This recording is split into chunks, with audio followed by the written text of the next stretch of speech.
आणि म्हणून आम्ही आपल्याला विनंती करतो की हे स्थगन मान्य करावं आणि आम्हाला या ठिकाणी सगळ्या सभागृहाच्या सन्मान्य सदस्याला या ठिकाणी चर्चा करायला उपलब्ध करून द्यावी, एवढीच विनंती आहे अध्यक्ष. सन्मान्य सदस्य भास्करराव जाधव साहेब, सन्मान्य सदस्य जयंतराव पाटील साहेब, सन्मान्य सदस्य सुनील प्रभू साहेब, सन्मान्य सदस्य नानाभाऊ पाटोले साहेब या व इतर सर्व सदस्यांनी अतिवृष्टी झाल्यामुळे राज्यात जी परिस्थिती आहे त्या संदर्भात चिंता व्यक्त केलेली आहे.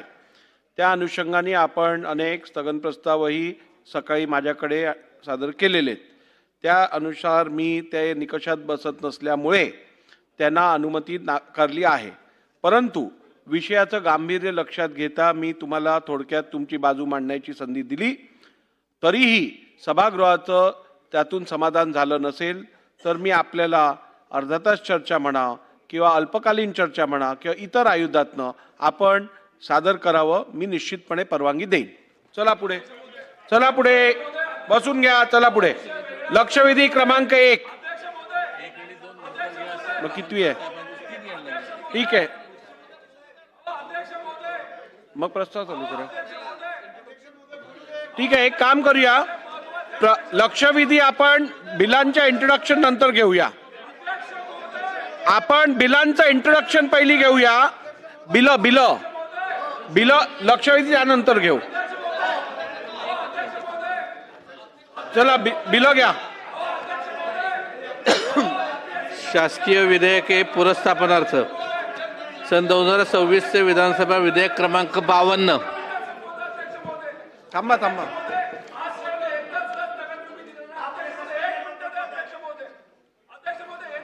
इतर आयुधातनं सादर करा.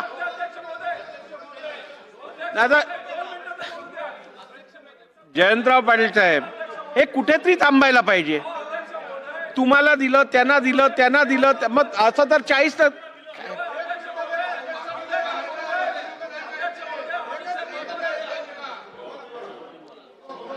अध्यक्ष महोदय, एक मिनिट दादा, या स्थगनाच्या माध्यमातून अध्यक्ष महोदय, एमपीएससी विद्यार्थ्यांचा प्रश्न खरं तर आम्हाला मांडायचा होता. मी तुमचे आभार व्यक्त करतो, निवेदन करण्यासाठी तुम्ही संधी दिली. जयंत पाटील साहेबांचे आभार करतो की त्यांनी विद्यार्थ्यांच्या व आमच्या वतीने आपल्याला तिथे विनंती केली. अध्यक्ष महोदय, एमपीएससी परीक्षा देणारे असे 50 लाख विद्यार्थी आहेत. काही दिवसांपूर्वी महाराष्ट्र लोकसेवा आयोग यांनी एक परिपत्रक अध्यक्ष महोदय तिथं काढलं.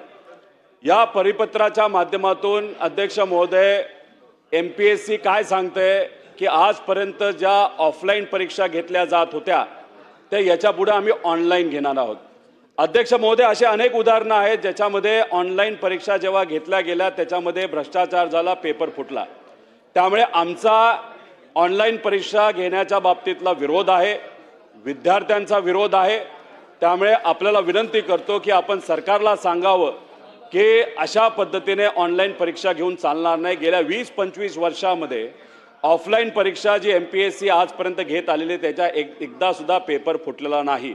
नॉर्मलायझेशनचा मुद्दा आहे, पेपर फुटीचा मुद्दा आहे, लांबचे परीक्षा केंद्र त्या ठिकाणी दिले जातात तोही मुद्दा आहे. काल अध्यक्ष महोदय, छत्रपती संभाजीनगरमध्ये विद्यार्थ्यांनी खूप मोठं आंदोलन घेतलं होतं. आम्ही सर्वजण तिथे होतो. याच्या आधी विदर्भामध्ये सुद्धा, वर्ध्यात असू द्या, अमरावतीमध्ये असू द्या, मोठं आंदोलन झालं. अध्यक्ष महोदय, मुख्यमंत्री साहेबांना भेटलो, विनंती केली. ते म्हणाले की आम्ही सकारात्मक आहोत, आम्ही चर्चा करू. उपमुख्यमंत्री साहेबांना भेटलो. अध्यक्ष महोदय, काही झालं तरी पुढच्या काही दिवसांमध्ये सरकारकडनं निर्णय, नाहीतर एमपीएससीला सांगण्यात यावं हा ऑनलाईन घेण्याचा जो काय घाट घातला जातोय तो त्या ठिकाणी थांबवण्यात यावं. अध्यक्ष महोदय, याच्यामुळे 50 लाख गरीब मुलांवर तिथं अन्याय होतो आणि जो अन्याय होतो तो खूप मोठा आहे. एमपीएससीचा आदर आहे, पण हा जो निर्णय तिथं घेतलेला आहे त्याच्यामध्ये खोटी माहिती अध्यक्ष महोदय देण्यात आलेली आहे. उत्तर प्रदेश, केरला, तमिळनाडू इथं ह्या येणाऱ्या परीक्षा सगळ्या ऑनलाईन घेतल्या ते साफ खोटं आहे. त्यामुळे हे जे काय परिपत्रक एमपीएससीला काढलेलं, एमपीएससीला पूर्णपणे आदर मनात ठेवून अध्यक्ष महोदय, सरकारकडनं निर्णय घेण्यात यावा की ऑनलाईन परीक्षा नको, ऑफलाईन असावी. आणि कृपा करून ज्या पद्धतीने हा पेपर या ठिकाणी पाडला तसंच या निर्णय सुद्धा सरकारच्या माध्यमातून कॅन्सल करण्यात यावा. ऑफलाईनच परीक्षा झाली पाहिजे आणि जर ऑनलाईन घेण्यात आली तर विद्यार्थी आणि आम्ही सगळं मिळून एक सरकार नाही तर एमपीएससीच्या विरोधात खूप मोठं आंदोलन येत्या काळामध्ये घेऊ शकतो. धन्यवाद. चला शासकीय विधेयके एक मिनिट, पुरस्तापनार्थ आझमी साहेब बोला. अध्यक्ष महोदय, धन्यवाद अध्यक्ष महोदय. मैं बहुत ही विनम्र निवेदन करता हूं अध्यक्ष महोदय, अगर मैं इस हाउस में आया हूं और मेरे ही एरिया के काम अगर मसला नहीं उठा सकूं अध्यक्ष महोदय, इतना सीरियस मैटर अध्यक्ष महोदय. 8:30 बजे रात को परसों अध्यक्ष महोदय 3 माले की बिल्डिंग गिरी अध्यक्ष महोदय.